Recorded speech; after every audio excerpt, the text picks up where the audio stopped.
പ്രിയമുള്ള പ്രേക്ഷകരെ, ദൈവം സൃഷ്ടിച്ച ഏറ്റവും മനോഹരമായ സൃഷ്ടിയാണ് കുടുംബം. ആ കുടുംബത്തിൻ്റെ അടിസ്ഥാനം സ്നേഹമാണ്.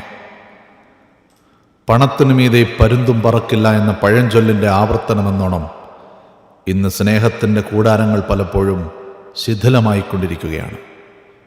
അത്തരം അഭിനവ യാഥാർത്ഥ്യങ്ങളുടെ നേരെ വിരൽ ചൂണ്ടുന്ന ഒരു ചെറുനാടകമാണ് ഇന്ന് നിങ്ങൾക്ക് മുമ്പിൽ അവതരിപ്പിക്കുന്നത്. ഇതിലെ കാഴ്ചകളും സംഭാഷണങ്ങളും ഒന്നും പുതുമയുള്ളതല്ല. നമുക്ക് ചുറ്റും ആവർത്തിക്കുന്ന ചില പതിവ് യാഥാർത്ഥ്യങ്ങൾ മാത്രം. വിനയപൂർവ്വം ആരംഭിക്കട്ടെ നസർസിലെ തണൽ മരങ്ങൾ.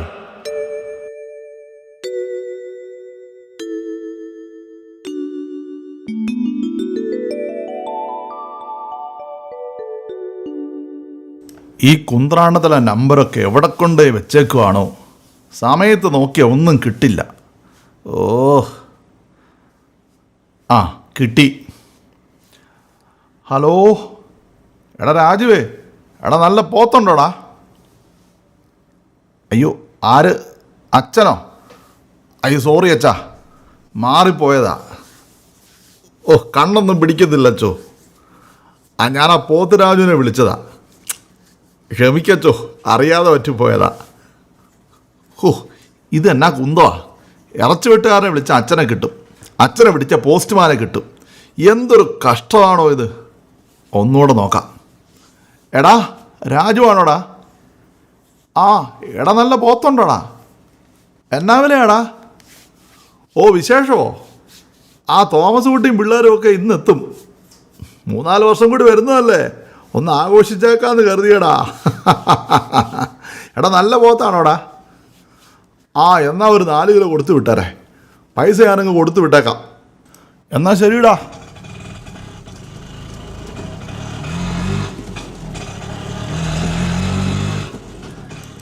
ഇതാരായി രാവിലെ തന്നെ? എന്നാ പറ്റിയിട്ട് നിനക്ക്? ഒന്നും പറയണ്ട, പള്ളിയുടെ മുറ്റത്ത് മൊത്തം പുല്ലല്ലേ. മഴയത്ത് നനഞ്ഞു കിടന്നത് കൊണ്ട് കാലൊന്ന് തെന്നി. എന്നിട്ട് വല്ലതും പറ്റിയോടി? ഭാഗ്യത്തിന് ദൈവം സഹായിച്ച് നടുവിടിച്ചു വീണില്ല. ലക്ഷ്മി വന്നില്ലേ ഇതുവരെ? ഇല്ല. ചൂട് വല്ലതും പിടിക്കണമെങ്കിൽ ഞാൻ വരാം. വേണ്ട, ഞാൻ കുറച്ച് കുഴമ്പെടുത്ത് തേച്ചോളാം. വലിയ പ്രശ്നമൊന്നുമില്ല. തോമസ് ഊട്ടി വിളിച്ചായിരുന്നോ? അവരെവിടെ എത്തിയോ ആവോ? അവനല്ലല്ലോ എന്നെ ഒന്നും വിളിക്കത്തില്ലല്ലോ, നിന്നോടല്ലേ പറഞ്ഞത്. എന്തിനാ നിങ്ങൾ എപ്പോഴും അതൊക്കെ പറഞ്ഞ് അവനെ വേദനിപ്പിക്കുന്നത്? അവനൊരു തെറ്റ് സംഭവിച്ചു പോയി, അതിനിങ്ങനെ എപ്പോഴും അവനെ കുറ്റപ്പെടുത്തണോ? കുറ്റപ്പെടുത്തിയതല്ലടി, നമുക്കവൻ ഒറ്റ മകനല്ലേ ഉണ്ടായിരുന്നുള്ളൂ. എന്തൊക്കെ സ്വപ്നം കണ്ടതാ അവനെക്കുറിച്ച്. എന്നിട്ടിപ്പോ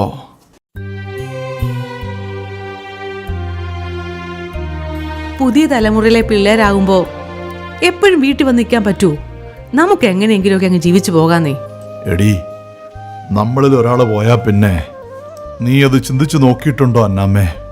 തെക്കേലെ കൊച്ചു വെറുതെ ചേട്ടൻ കഴിഞ്ഞ ആഴ്ച മരിച്ചപ്പോൾ കണ്ടത് 4 ദിവസം കഴിഞ്ഞ. മക്കളൊക്കെ പുറത്താ.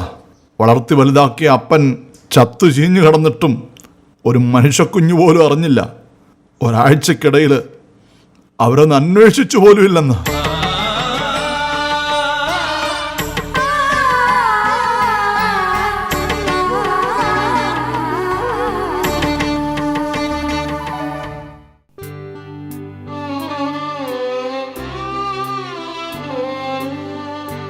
ലക്ഷ്മി, എന്താ വരാൻ താമസിച്ചത്? കൊച്ചിനെയും കൊണ്ട് ആശുപത്രിയിൽ പോയതാ ചേച്ചി. എന്തു പറ്റി? പനി വല്ലതും ആണോ? ഇന്നലെ അയാൾ വീണ്ടും വീട്ടിൽ വന്നു ചേച്ചി. എന്നെ അയാൾ തല്ലുന്നത് കണ്ട് കൊച്ചു പോയി അയാളെ പിടിച്ചു. അയാളതിനെ ചവിട്ടി. കൊച്ചു തെറിച്ചു പോയി. എൻ്റെ കൊച്ചിൻ്റെ കൈവിരൽ ഒടിഞ്ഞു പോയി ചേച്ചി.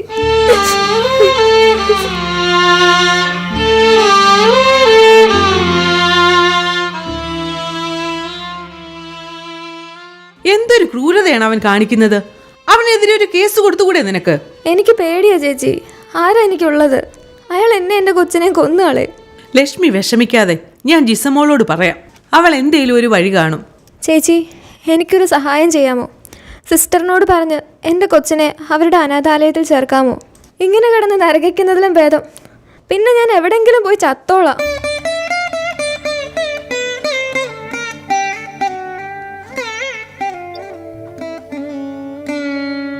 ആ ലക്ഷ്മി ചെല്ല, അത്യാവശ്യം പണിയൊക്കെ തീർത്തിട്ട് നേരത്തെ പൊക്കോ. ബാക്കിയൊക്കെ ഞാൻ ചെയ്തോളാം. അവർ വരുന്നോണ്ടാ കേട്ടോ.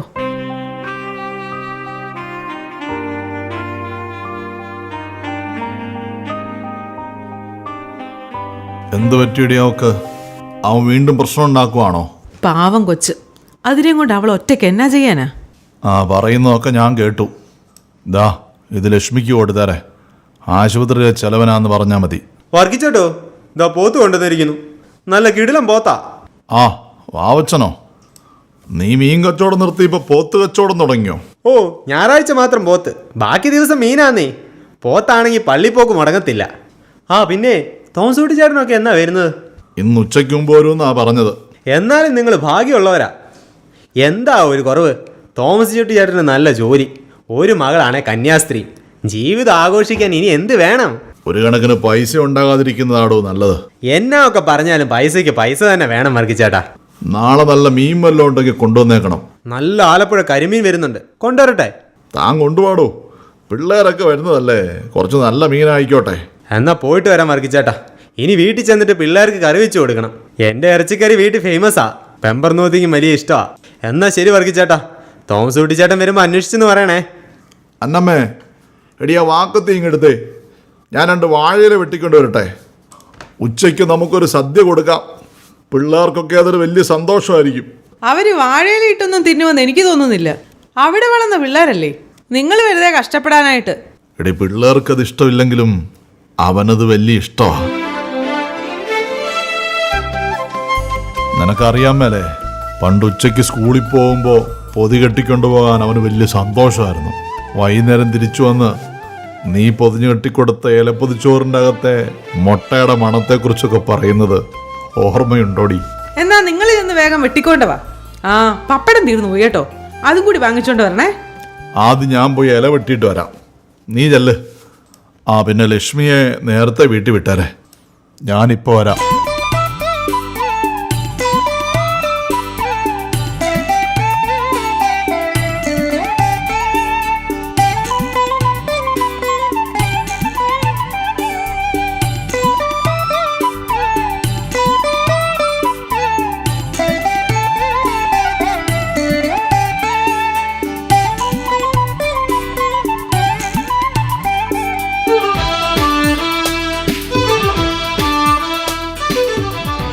അന്നാമോ, എടി ഇതങ്ങ് എടുത്തു വെച്ചോ, അവൻ വിളിച്ചോടി. ഓ, ഇതുവരെ ഇല്ല. നിങ്ങൾ വന്ന് ചോറ് കഴിക്കേ. പ്രഷറും ഷുഗറും ഒക്കെ ഉള്ളതല്ലേ, നേരെ 2 മണിയാവുന്നു. മരുന്ന് കഴിക്കാനുള്ളതല്ലേ, അവർ വന്നോളൂ. വേണ്ടടി, അവൻ കൂടി വന്നിട്ട് കഴിക്കാം. പിള്ളേരുടെയൊക്കെ കൂടെ ഇരുന്ന് കഴിച്ചിട്ട് എത്ര കാലമായിടി. ആ, ഞാനൊന്ന് പോയി മേല് നനച്ചിട്ട് വരാം. ആ, എന്നാ ഞാനങ്ങ് ചെല്ലട്ടെ.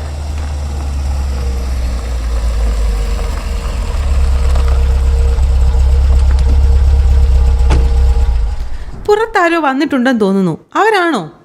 അവരാന്നാ തോന്നുന്നേ.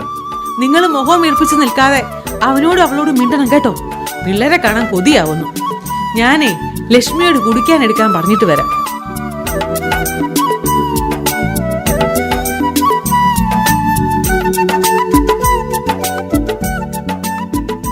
ആ, വന്നോ? തിരുവനന്തപുരത്താണോടാ വന്ന? അതെ, കുറച്ച് ലേറ്റായി. ആ, എടാ തോമസ് കുട്ടി, നീ വന്നോടാ. എടാ, അവളും പിള്ളേരും ഒക്കെ എന്തിയടാ? അവൾക്കെന്തോ ലീവ് എടുക്കാൻ പറ്റിയില്ലാന്ന്. അവളില്ലാതെ പിള്ളേരും വരില്ല. പിന്നെ ഞാനും നിർബന്ധിച്ചില്ല, അവർക്കിവിടെ ഒന്നും സെറ്റാകത്തില്ല.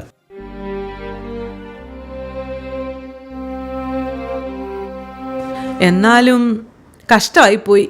ആ, നീ വാ, വന്ന് ചോറ് കഴിക്കേ. ഞാൻ വന്നപ്പോൾ പുറത്തുനിന്ന് കഴിച്ചു.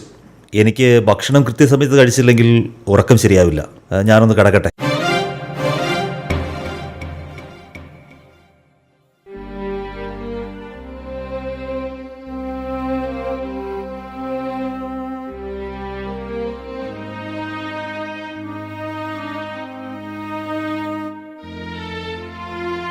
ചാച്ച, അന്നമ്മോ, വിളമ്പ് വെച്ചതൊന്നും തിരിച്ചെടുത്ത് വെക്കണ്ട, ഞാൻ കഴിക്കാൻ വരുവാ. നല്ല വിശപ്പുണ്ട് എനിക്ക്. അവൻ എന്നാ പറ്റി? അവനെന്താ ഇങ്ങനെ? മക്കൾ വലുതാകുമ്പോൾ അപ്പനമ്മമാർ അവരിൽ നിന്നൊന്നും പ്രതീക്ഷിക്കരുത്. അതാണടി പുതിയ ലോകത്തിൻ്റെ പാഠം. ബൈബിളിൽ ഒരു കഥ പറയുന്നുണ്ട്. വിളിച്ചവർ വരാതിരുന്നപ്പോ വിളിക്കപ്പെടാത്തവരെ കൂടെ ഇരുത്തി വിരുന്നു കൊടുത്ത ഒരു കഥ. അകത്തുപോയി പാത്രം എടുത്തു വെക്ക്. 1 അല്ല 3. അവൻ വരുന്നില്ലെന്നല്ലേ പറഞ്ഞത്, പിന്നെ ആർക്കാ? 3 വേണം. അവളെയും കൂടി വിളിക്ക, ലക്ഷ്മിയെ. അല്ലെങ്കിൽ നമ്മൾ ഒറ്റയ്ക്കായി പോകും അന്നാമ്മേ.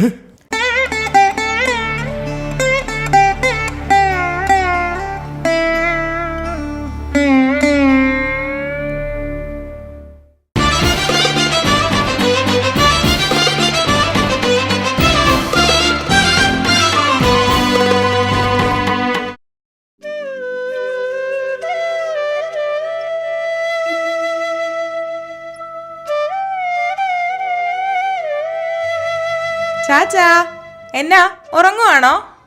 ആ മോളോ? ആ ജിസ്മി മോളെ, നീ എന്താ ഒന്നും പറയാതെ ഇങ്ങോട്ട്? എനിക്കെന്താ, എൻ്റെ വീട്ടിൽ വന്നുകൂടെ?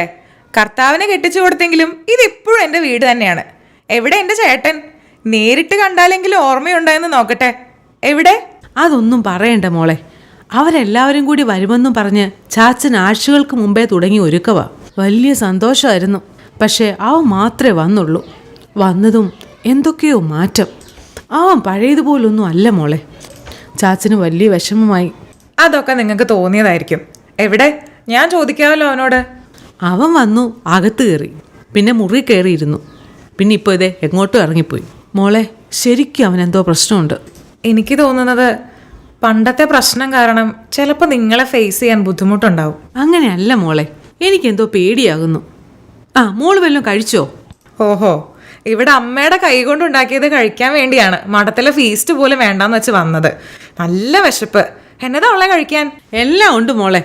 ഉണ്ടാക്കി വെച്ചതൊന്നും ആരും കഴിക്കാനില്ലാഞ്ഞിട്ട് ഞാൻ അത് ലക്ഷ്മിക്ക് എടുത്തു കൊടുത്തു. പാവം, അവളുടെ കൊച്ചിൻ്റെ കൈ അവൻ തല്ലി ഒടിച്ചു.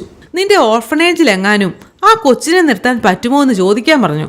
അതൊക്കെ നമുക്ക് പിന്നെ പറയാം. വേഗം എനിക്ക് ഫുഡ് എടുത്തേ. എന്നതാ സ്പെഷ്യല്? ആ നീ വാ, എല്ലാം തിന്ന് തീർത്തിട്ടേ നിന്നെ ഞാൻ വിടൂ.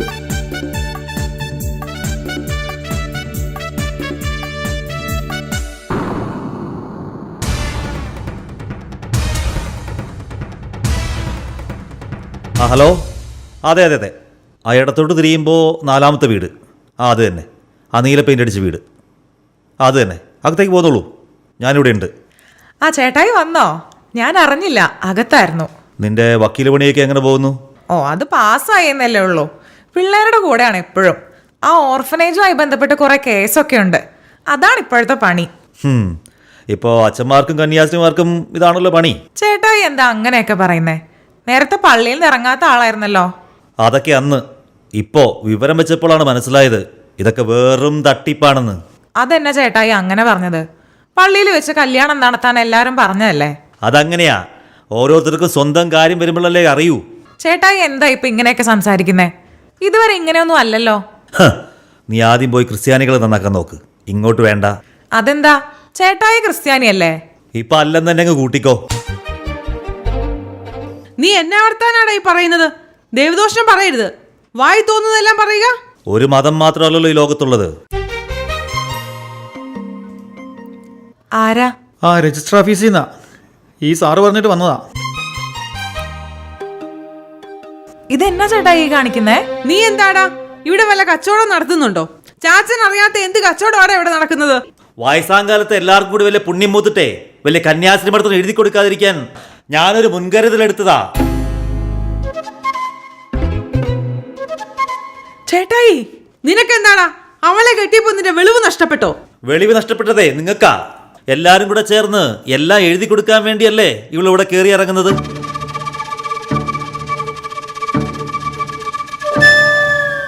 നിർത്തടാ നിന്റെ അഹങ്കാരം. ഇത് അവളുടെ കൂടെ വീടാ. ഇവിടെ അവൾ വരണോ വേണ്ടയോ എന്ന് തീരുമാനിക്കുന്നത് നീയല്ല, ഞങ്ങളാ. ഇനി ഞാനിവിടെ വരുന്നതാണ് പ്രശ്നമെങ്കിൽ ഞാൻ പോകുക. ചാച്ചനും അമ്മയ്ക്കും എന്നെ കാണാൻ തോന്നുമ്പോൾ അങ്ങോട്ട് വന്നാൽ മതി. നീ എവിടെ പോകുക? അവിടെ നിൽക്ക്. എവിടെയോ കണ്ട പെണ്ണിനെയും കൂട്ടിക്കൊണ്ട് വന്ന് വീട്ടിൽ കയറിയപ്പോൾ ഞങ്ങൾ എതിർത്തു. അതിലെന്നതാടാ ഒരു തെറ്റ്? ഊരും പേരും അറിയാത്ത അവള് നിന്റെ ജീവിതം മുടക്കുമെന്ന് അറിഞ്ഞിട്ട് തന്നെയാ അന്ന് ഞങ്ങൾ എതിർത്തത്. എന്നിട്ട് നീ എന്താ ചെയ്തത്? അവളെ തന്നെ രജിസ്റ്റർ മാര്യേജ് ചെയ്ത് അവളുടെ കൂടെ നാട് വിട്ടു. എന്നിട്ടെല്ലാം തീർന്നപ്പോൾ വന്നേക്കുവാ അപ്പൻ്റെ സ്വത്തെഴുതി വാങ്ങിക്കാൻ. ചാച്ച വേണ്ട, നിർത്ത്. ഇല്ല മോളെ, ഇനി ഇത് പറയാൻ എനിക്ക് പറ്റിയെന്ന് വരില്ല. കവലയിൽ ചെന്നപ്പോൾ എല്ലാം അറിഞ്ഞുകൊണ്ട് തന്നെ ഞാൻ വന്നത്. ഇവന്റെ ജോലിയും പോയി, എല്ലാം പോയി.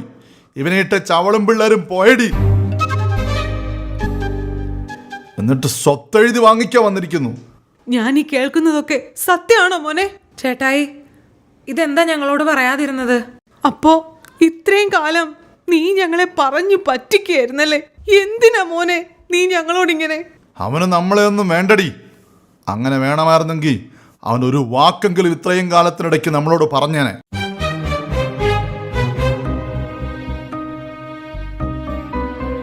ചാച്ച, നമുക്ക് എങ്ങനെയെങ്കിലും ചേട്ടായിയെ പറഞ്ഞു മനസ്സിലാക്കണം. എന്തു മനസ്സിലാക്കാൻ?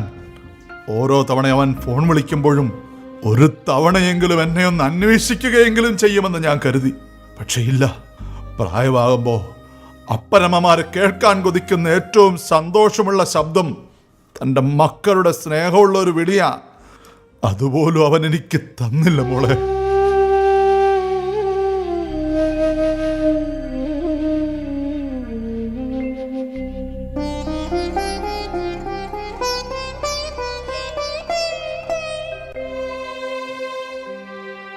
ചേച്ചി, എന്തു പറ്റി ചേച്ചി? എഴുന്നേൽക്ക് ചേച്ചി. അയ്യോ സിസ്റ്റർ, ചേച്ചി. അമ്മേ, അമ്മേ.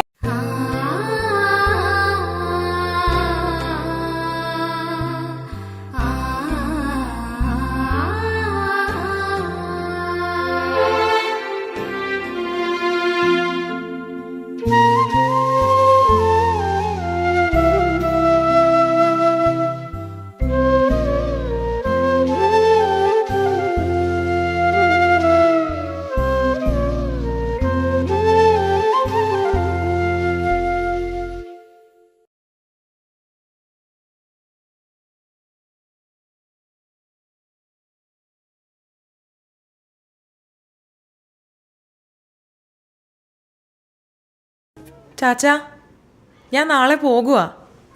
ചാച്ചൻ ഇവിടെ എങ്ങനെ തന്നെ നിൽക്കും? ചേട്ടായി ഇങ്ങനെ പെട്ടെന്ന് തിരിച്ചു പോകുമെന്ന് ഞാൻ ഒരിക്കലും ഓർത്തില്ല. ലക്ഷ്മിയോടും കൊച്ചിനോടും ഇവിടെ വന്ന് താമസിക്കാൻ ഞാൻ പറഞ്ഞിട്ടുണ്ട്. മോളെ, ഞാനൊരു കാര്യം പറഞ്ഞ മോള് സമ്മതിക്കണം. എന്താ ചാച്ച? അവനും അവൻ്റെ കൊച്ചുങ്ങൾക്കും കൊടുക്കാൻ വേണ്ടി ഞാനും നിൻ്റെ അമ്മയും കൂടി ആരും അറിയാതെ ഒരു നിക്ഷേപം നടത്തി വച്ചിട്ടുണ്ടായിരുന്നു. ഒരു 6 ഏക്കർ സ്ഥലം അങ്ങ് തൊടുപുഴയിലാ. ഇനിയിപ്പോൾ അതിൻ്റെ ആവശ്യമില്ല. അതിലൊരു 5 ഏക്കർ അത് നിൻ്റെ അനാഥ മന്ദിരത്തിലെ പിള്ളേർക്ക് വേണ്ടി ഞാൻ എഴുതി വെച്ചു കഴിഞ്ഞു. ബാക്കി 1 ഏക്കർ അത് ഇത്രയും നാൾ ഞങ്ങളെ നോക്കിയ ലക്ഷ്മിക്കും അവൻ്റെ മകനും വേണ്ടി ഞാൻ മാറ്റിവെച്ചേക്കുക. ബാക്കിയൊക്കെ അവനെടുത്തോട്ടെ. ചാച്ച, ചാച്ചൻ്റെ ഈ വലിയ മനസ്സ് അത് ചേട്ടായിക്ക് കിട്ടാതെ പോയല്ലോ. സ്നേഹം അതുമാത്രം നമുക്ക് പിടിച്ചു വാങ്ങാൻ പറ്റില്ലല്ലോ മോളെ. ശരിയാ ചാച്ച, അത് കൊടുക്കാനേ നമുക്ക് പറ്റൂ. ഞാൻ സുപ്പീരിയർ അമ്മയോട് പറയാം. എൻ്റെ ഒരാഗ്രഹം കൂടി മോള് സാധിച്ചു തരണം. എന്താ ചാച്ച? നിങ്ങളുടെ അനാഥ മന്ദിരത്തിൽ എനിക്കും കൂടി ഒരു മുറി തരുമോ മോളെ? അവളില്ലാതെ ഇവിടെ ഞാൻ ഒറ്റയ്ക്കായി പോയതുപോലെ.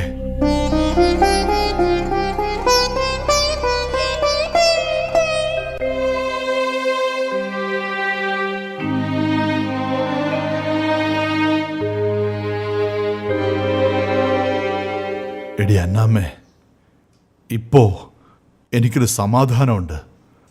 എല്ലാ ഉത്തരവാദിത്വവും ഇറക്കി വെച്ചപ്പോ. ഒരാൾ കാണാൻ വന്നിട്ടുണ്ട് കേട്ടോ.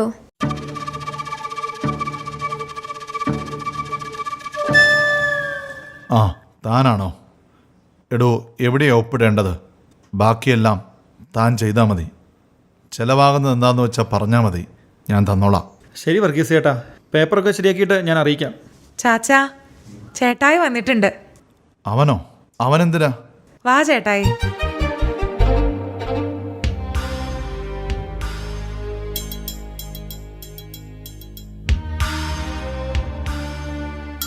ചാച്ചാ, എന്തിനാടാ വന്നത്?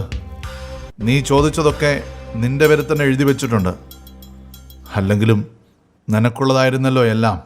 പിന്നെ എന്തിനാണ് നീ? ചാച്ച എന്നോട് ക്ഷമിക്കണം. കടം വാങ്ങി മടുത്തപ്പോഴാണ് ഞാൻ ഇങ്ങനെയൊക്കെ ചിന്തിച്ചു പോയത്. അതന്ന് പറയാനുള്ള ധൈര്യം എനിക്കുണ്ടായിരുന്നില്ല. അപ്പം നീ തിരിച്ചു പോയില്ലേ ഇതുവരെ? ഇല്ല ചാച്ച, എനിക്കിനി നിങ്ങൾ മാത്രമേ ഉള്ളൂ.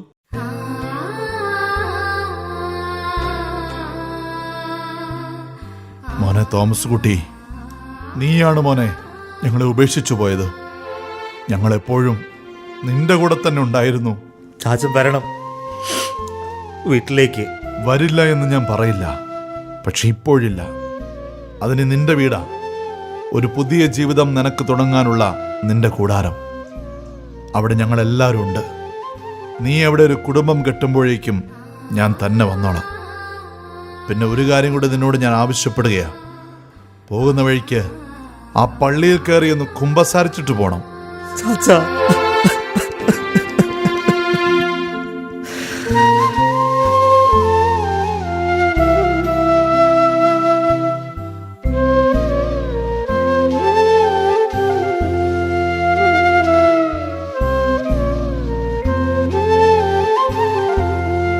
മോളെ, നീ ഒന്ന് മടത്തിപ്പോകണമെന്നും പറഞ്ഞ് വാശി പിടിച്ചു നിന്നപ്പോൾ ഞങ്ങളോർത്തു നിന്നെ ഞങ്ങൾക്ക് എന്നേക്കുമായി നഷ്ടപ്പെടുകയാണെന്ന്. പക്ഷേ ഇന്നാണ് നിന്റെ ഈ വിളി എത്ര മനോഹരമാണെന്ന് എനിക്ക് ബോധ്യമായത്.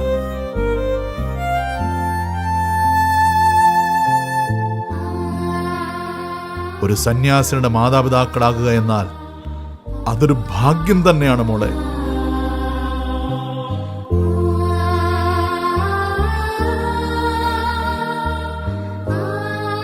ചാച്ചാ, ഈശോ മിശിഹായ്ക്ക് സ്തുതിയായിരിക്കട്ടെ. എപ്പോഴും എല്ലായ്പ്പോഴും സ്തുതിയായിരിക്കട്ടെ മോളെ.